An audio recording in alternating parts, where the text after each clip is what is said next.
This is not an April Fool's joke. Virginia Military can win the Southern Conference today with a victory this afternoon against ETSU. I'm Mark E. Bilson.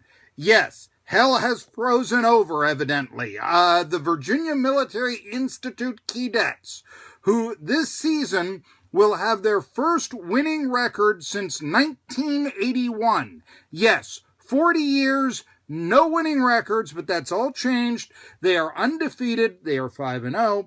And what with the COVID situations and such, after their game this afternoon at home against ETSU, they have only one game left, and that's against the Citadel. But ETSU, if they do not defeat VMI today, well then VMI clinches the Southern Conference. It would be their first conference championship since 1977, which is the last season in which VMI won 7 games.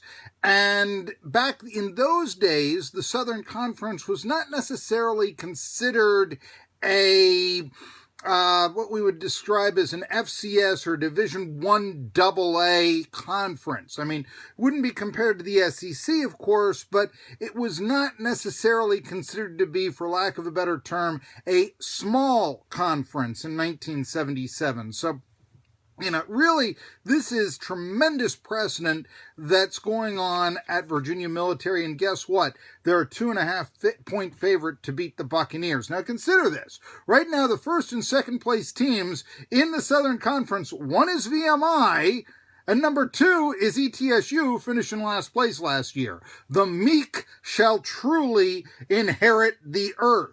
But there is some bad news for VMI. First of all, they've won their most recent games. They've been close, and they've pulled them out at the end.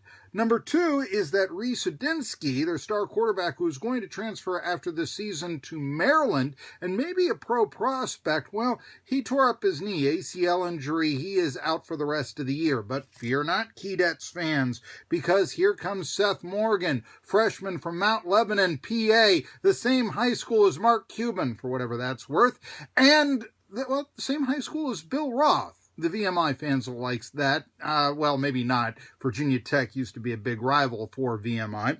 But no, Seth Morgan, in his first start as Keydets quarterback last week, threw for 375 yards. Here's the deal. A quarterback from Western Pennsylvania, that's like a racehorse from Kentucky. A baseball player from the Dominican Republic. You just naturally assume they're going to be good.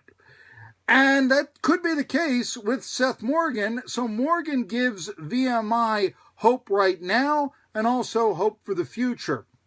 Meanwhile, ETSU really doesn't know who their quarterback's going to be. Oh, Brock Landis is on the depth chart.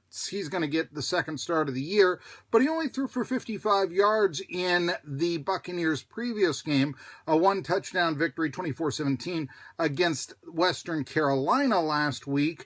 And before that, head coach Randy Sanders had started Tyler Riddell. There had not been a definitive, this is my quarterback statement from Randy Sanders.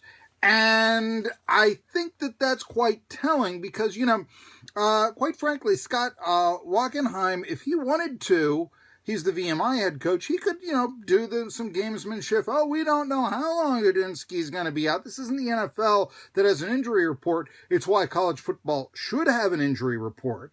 But no, he's going, this is my guy now. Okay, we're behind Seth Morgan. It's about what we do going forward, not gamesmanship.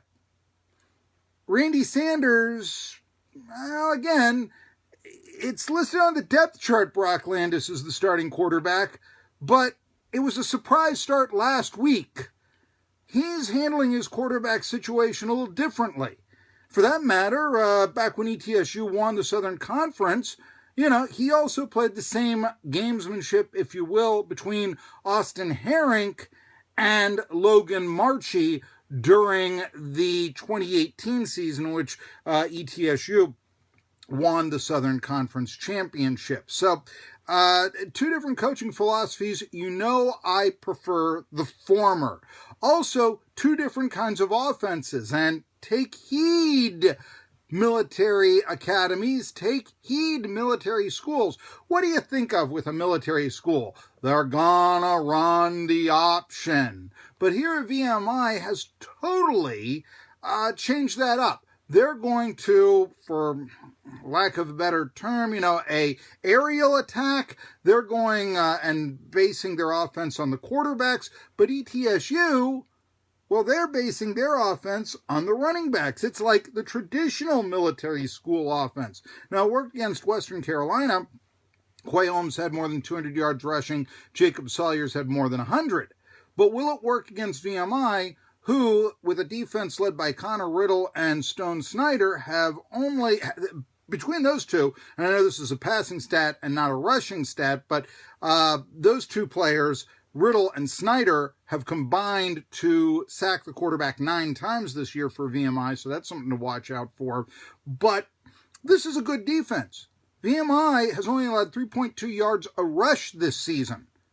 So again, this is, hey, VMI looks to be, their number 10 ranking in the FCS poll, legitimate. Let's just put it that way. And VMI hasn't been nationally ranked since 1957. They were number 20 in the AP poll back then. Okay, so yeah, undefeated in 1957. What do you know? Have had a lot of winless seasons since then, unfortunately. But like I said, complete changing the guard with Scott Weichenheim. He's a coach to look for. A couple other incidents here. Could this, 2.5 point favorite VMI, so it could come down to a field goal. And, of course, ETSU's Tyler Keltner kicked a 56-yarder right before the end of the half to tie the game with the Catamounts last week. And, a lot has been said about the special teams coach of ETSU. He's a good one, Doug Blevins, in the tradition of Beggsy Engelberg. Look him up, okay? Yeah, back in the 60s. That was a pretty good special teams coach. In fact, one might say he actually invented the position.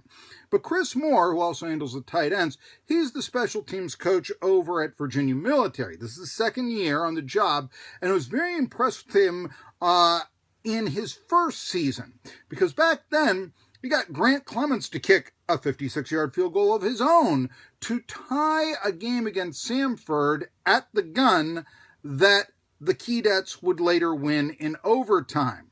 And what made that most memorable to me is I remember when Virginia Military and ETSU played in 2018, the last time these two teams played in Lexington, it was a 3-point game, this time with ETSU winning, but late in the game, Virginia Military could have attempted about a 40, I believe it was a 40-something yard field goal. I want to say a 48-yard field goal in the final minute to tie the game and send it into overtime. Instead, they went for it on 4th and 7.